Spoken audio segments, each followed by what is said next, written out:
পহেলা ফেব্রুয়ারি থেকে স্পিনিং মিল বন্ধ হলে কর্মসংস্থান হারাবে এ খাতের প্রায় 10 লাখ শ্রমিক। বিষয়টি বিবেচনায় নিয়ে কারখানা বন্ধের সিদ্ধান্ত থেকে সরে আসার দাবি জানিয়েছেন বাংলাদেশ স্পিনিং মিলে কর্মরত কর্মকর্তা কর্মচারীরা। সেই সাথে স্পিনিং মিল রক্ষায় 1 তারিখের আগেই বাণিজ্য মন্ত্রণালয়ের সুপারিশ কার্যকরের দাবি জানিয়েছেন তারা। বুধবার রাজধানীতে সংবাদ সম্মেলন করে এসব কথা জানানো হয়।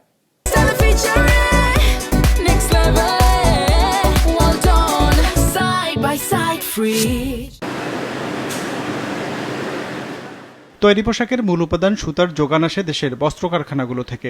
এর বাইরে আমদানি করা হয় ভারত সহ কয়েকটি দেশ থেকে। তথ্য বলছে গেল 22 মাসে 10 থেকে 30 কাউন্টের 137% সুতা আমদানি হয়েছে পাশের দেশ ভারত থেকে বনসুবিধায়। সম্প্রতি যা বাতিলের সুপারিশ করেছে বাণিজ্য মন্ত্রণালয়, যা কার্যকর করতে 3 দশকের সময় বেঁধে দেয় বিটিএমইএ। অন্যথায় পহেলা ফেব্রুয়ারি থেকে দেশের সব কারখানা বন্ধের হুঁশিয়ারি দেয় সংগঠনটির নেতারা, যা দুশ্চিন্তায় ফেলেছে এ খাতের কর্মরত কর্মকর্তা কর্মচারীদের।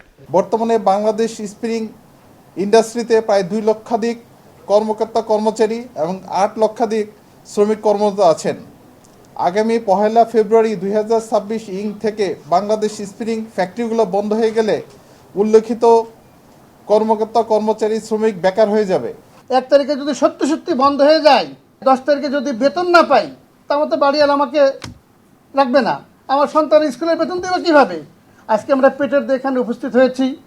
সংবাদ সম্মেলনে বস্ত্র খাতের কর্মকর্তারা অভিযোগ করেন, তৈরি পোশাকের সহায়কের শিল্পটি দীর্ঘদিন ধরে নীতিগত বৈষম্য, অতিরিক্ত বন সুবিধার উপর নির্ভরশীলতা এবং দীর্ঘমেয়াদী পরিকল্পনার অভাবে সংকটে পড়েছে, যার সমাধানে কার্যকর পদক্ষেপ নিতে দেখা যায়নি।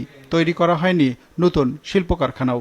আমাদের দেশে শুধুমাত্র রিপিটেড যেই ফ্যাক্টরিগুলো, মানে একই রকম জব, একই রকম এই ধরনের ইন্ডাস্ট্রিগুলো ডেভেলপ হচ্ছে, নতুন তেমন একটা ইন্ডাস্ট্রি ডেভেলপ হচ্ছে না। আমরা যেটা চাচ্ছি এই ব্যাকওয়ার্ড লিঙ্কেজ ইন্ডাস্ট্রিগুলো ডেভেলপ হোক।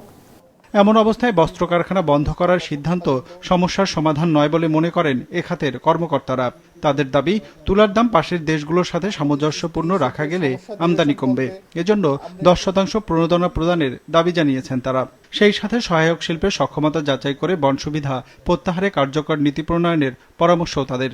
অর্থনীতির বৃহৎ স্বার্থে বাণিজ্য মন্ত্রণালয়ের সুপারিশ দ্রুত কার্যকর করা এবং বিটিএমএ কর্তৃক ঘোষিত পহেলা ফেব্রুয়ারি থেকে সকল কারখানা বন্ধ রাখার সিদ্ধান্ত থেকে সরে আসার জন্য আমরা সরকার, বিকেএমএ, বিটিএমএ এর কাছে জোর দাবি জানাচ্ছি।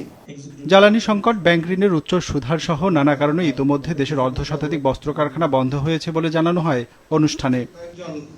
রঞ্জিবুল মিজান, বিজনেস রিপোর্ট, মাছরাঙা টেলিভিশন।